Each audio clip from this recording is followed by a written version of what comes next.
এই শাখাটাই আপনাদের শোনাচ্ছি। আজকে কত বেলজ্জা মানুষ দুনিয়াতে দেখবেন। এই জালসা নামক এই অনুষ্ঠানে যদি বেলাজুক বেহায়া নারী পুরুষ দেখে আপনাদের রাগ লেগে যাবে। আমি আগে আপনাদের উদাহরণটা দিই, তারপরে শোনাচ্ছি। তাহলে 5টি হাদিস আমি ছোট ছোট করে বোঝাবার জন্য বললাম। এবার আমার দিকে লক্ষ্য করেন। এই যে হায়া কথাটা বললাম খুব ছোট, আপনারা লিখেন উর্দু থেকে হা বড় হাত ইয়া আলিফ আর হামজা হায়া, কিংবা ইয়া হা ইয়া আলিফ দিয়ে উপরে মাথায় একটু হামজা হায়া। এই ছোট শব্দটার আবার 2টা কিসিম। হায়ার হলো 2টা কিসিম। এই কিসিম দুটো যদি শুনে নিতে পারেন, তাহলে আজকে আপনার পরিবারের, আপনার বাড়ির সবাই যেন আজকে লাভবান হয়ে যাবে। আর এই মাদ্রাসা থেকে এই রকমের দামি জিনিসগুলো আপনারা পাবেন। এই হায়ার 2টো কিসিম আপনারা একটা একটা করে শুনে রাখেন। 2টো কিসিম কি?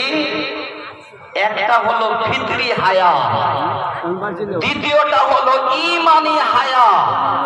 আজকে আপনাদের এই 2টো জিনিস যদি আমি বুঝিয়ে দিতে পারি, এতদূর কষ্ট করে আসা আমার সার্থক হয়ে যাবে।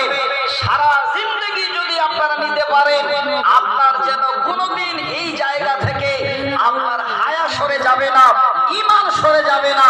যদি খালে মিলিয়ে নেন, তাহলে হায়া হলো 2 প্রকার বা 2 কিসিম।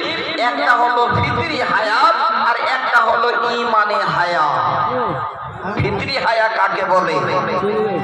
সমস্ত মানুষের হায়া আছে, ছোট বাচ্চাদেরও হায়া আছে।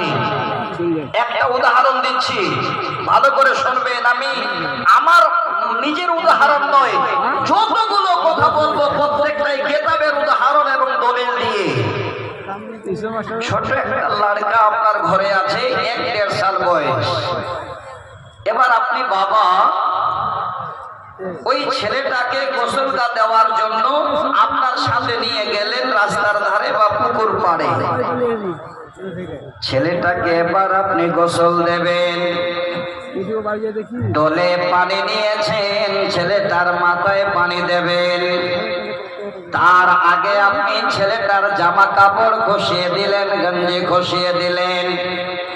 আপনি বাবা ভাবি তার পেনটাও আমি খসিয়ে দিই, আর ওই মুহূর্তে পানি ঢালি, তাড়াতাড়ি তার গোসল করা হয়ে যাবে। এবার ঠিক যখন পেনটা আপনি ছোট বাচ্চাটার খুলতে যাচ্ছেন, আর ওই জায়গায় যদি কোনো মানুষ বা কোনো লোক এসে দাঁড়িয়ে যায়, দেখবেন ভালো করে মিলি আপনি পেনটা খসাতে যাবেন, আর ওই গ্রামের লোকটাকে দেখে 1 সালের বাচ্চাটা যেন লজ্জা পাচ্ছে, পেনটাকে টেনে ধরছে, বাবাকে খুলতে দিতে চায় না। ওই 1 সালের বাচ্চাটাও যেন এটাও বুঝতে পারে, আমার পেন যদি বাবা তুমি খুলে দাও, আমাকে দেখবে আর আমার বড় একটা লজ্জা হবে। হয় না? ছোট বাচ্চা পেন খুলতে দেয় না গা ধোয়ার টাইমে, যদি কোনো মানুষজন থাকে। তাহলে ছোট 1 সালের বাচ্চার একটা যদি হায়া থাকে, আজকে আমাদের হায়া কোথায় গেছে? যারা 18, 20, 25 বছর বয়স পেয়েছি, এত বেহায়া, এত বেহায়া। এই যার সাথে আস্তে আস্তে বাইক কাঁ করে দাঁড় করে দিয়ে একসঙ্গে দাঁড়িয়ে দেখবেন সুন্দর করে তারা পেশাব করছে। এই বেহায়া আজকে আমাদের এই মজলিসেও আছে। আপনারা রাগ করবেন না, আমি আপনাদের জীবন কল্যাণে আমার পরে জাতি সাহেব আসবেন, ওনাকে আপনারা মন ভরে শুনে নেবেন। 2.5-3 ঘন্টা কোনো অসুবিধা নেই।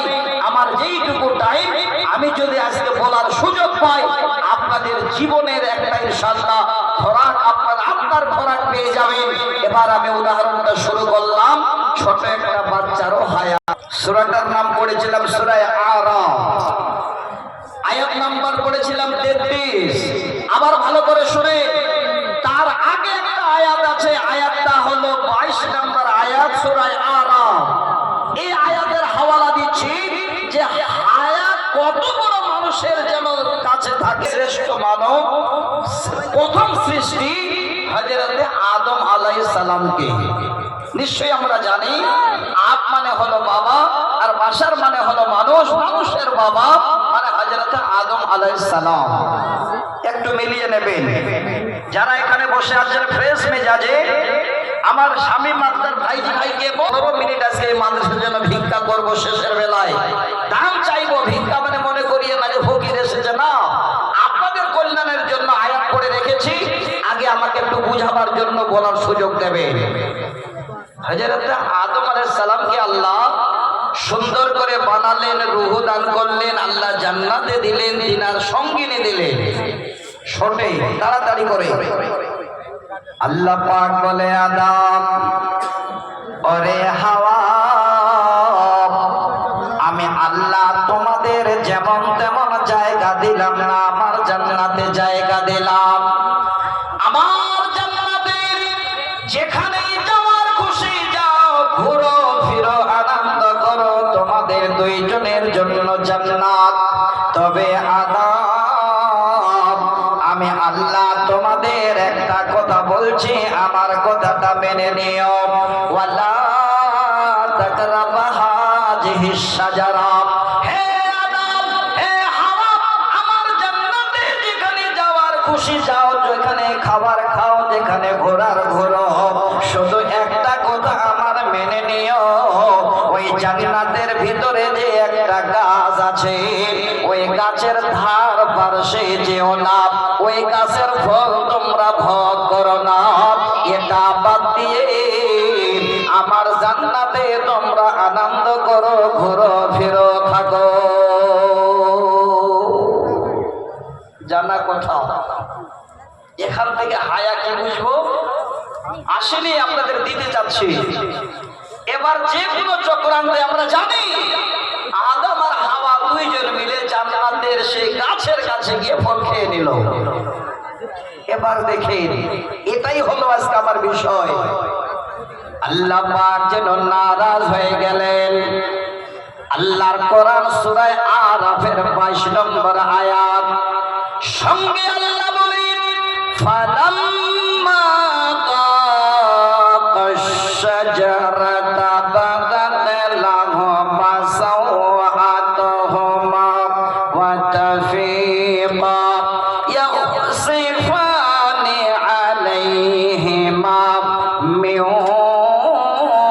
ওয়ারাকিল জান্নাহ।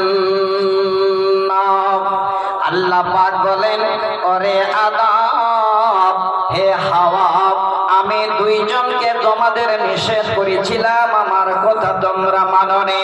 দেখো আমি আল্লাহ এমন নারাজ হয়ে গেছি, আমার জান্নাতের যে পোশাক আমি আল্লাহ তোমাদের দিয়েছিলাম, এত সুন্দর পোশাক তোমরা পরেছিলে, আমি আল্লাহ আমার দেওয়া জান্নাতি পোশাক আমি তোমাদের কাছ থেকে ছিনিয়ে নিলাম। আল্লাহ পাক আদম আর হাওয়া আলাইহিস সালামের গা থেকে এবার জান্নাতি পোশাকগুলো খুলে নিলেন।